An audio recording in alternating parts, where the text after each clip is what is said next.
Hi everyone, it's Katie and I am doing Rosie Reads this week. And this week we are going to read Ada Twist Scientist. It's by Andrea Beaty and it was illustrated by David Roberts and it was published in 2016.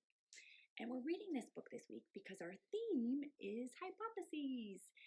If you watch Snack Time Science on Monday, we talked about making a hypothesis, and we will talk about it again on Friday in Rosie Makes, so make sure you watch those as well. Now, as I read, I have two things I want you guys to do. I want you to think about what a hypothesis is and how Ada, the heroine in the book, is making them. And two, she's investigating a very stinky mystery in the book. And I want you to follow along and look at the illustrations and see if you can figure it out. So I bring to you Ada Twist, Scientist.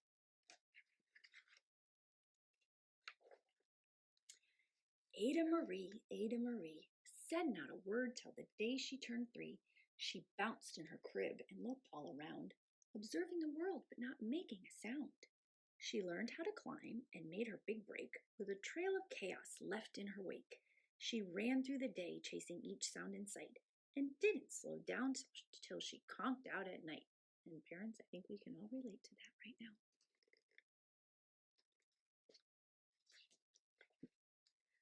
Her parents were frazzled, but tried not to freak as Ada grew bigger and still did not speak.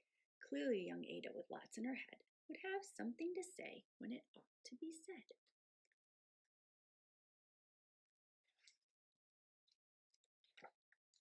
That's just what happened when Ada turned 3. She tore through the house on a fact-finding spree and climbed up the clock just as high as she could.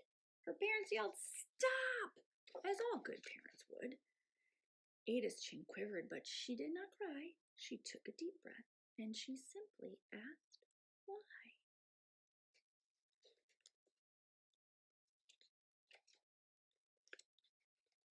Why does it tick and why does it talk?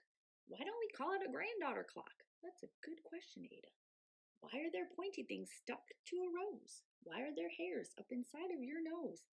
Gross. She started with why and then what, how, and when. By bedtime, she came back to why once again. She drifted to sleep as her dazed parents smiled at the curious thoughts of their curious child, who wanted to know what the world was about. They kissed her and whispered, "You'll figure it out."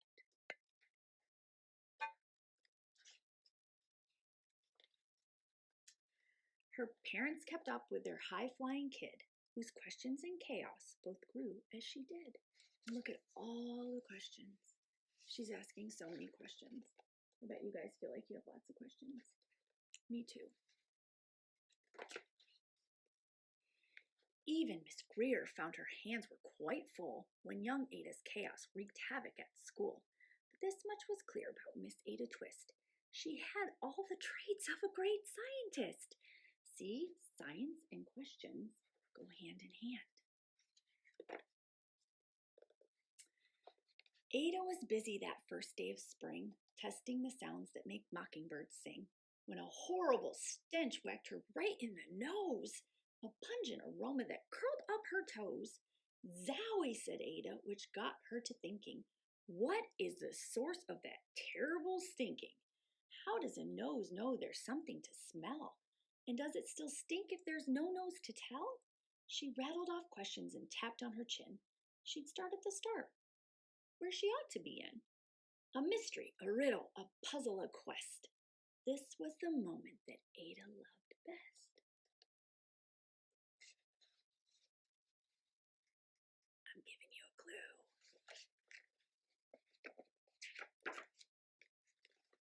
Ada did research to learn all she could of smelling and smells, both the stinky and good.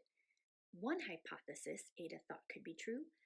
The terrible stink came from Dad's cabbage stew. She tested and tested, but soon Ada knew it was time to come up with hypothesis 2. So she's thinking about hypotheses.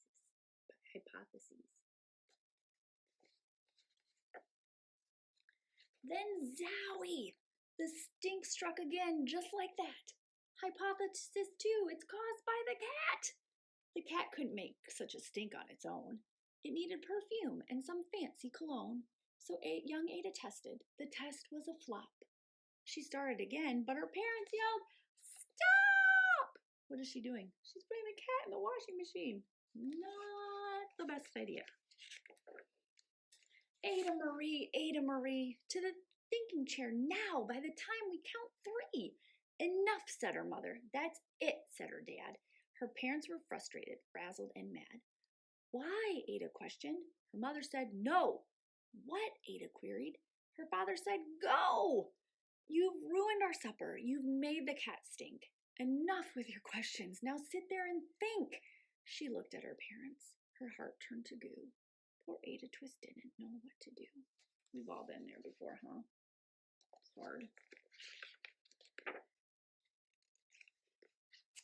She sat all alone by herself in the hall, and Ada once more could say nothing at all.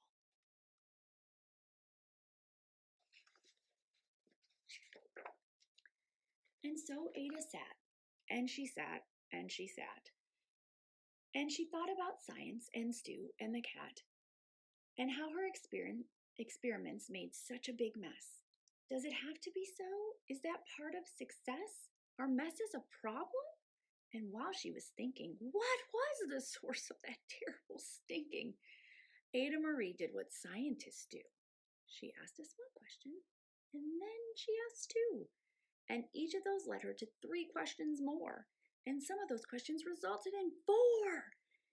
As Ada got thinking, she really dug in. She scribbled her questions and tapped on her chin.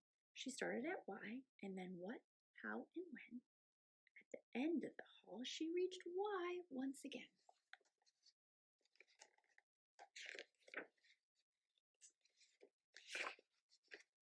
And she answered her questions by writing on the wall. I think something we are all familiar with. Her parents calmed down and they came back to talk. They looked at the hallway and just had to gawk. No patch of bare paint could be seen on the wall. The thinking chair now was the great thinking hall. They watched their young daughter and sighed as they did. What would they do with this curious kid who wanted to know what the world was about? They smiled and whispered, we'll figure it out. And that's what they did, because that's what you do when your kid has a passion and a heart that is true. They remade their world. Now they're all in the act of helping young Ada sort fiction from fact. She asked lots of questions. How could she resist? It's all in the heart of a young scientist.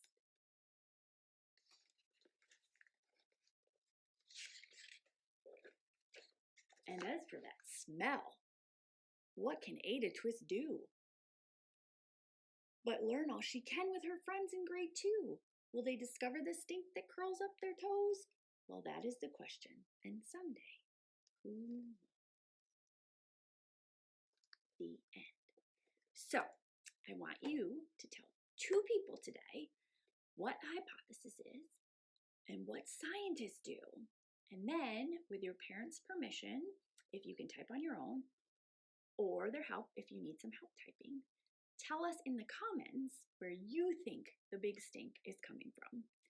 Thanks so much for listening with us today on Rosie Reads, and we will see you on Friday for Rosie Makes. Bye, everyone.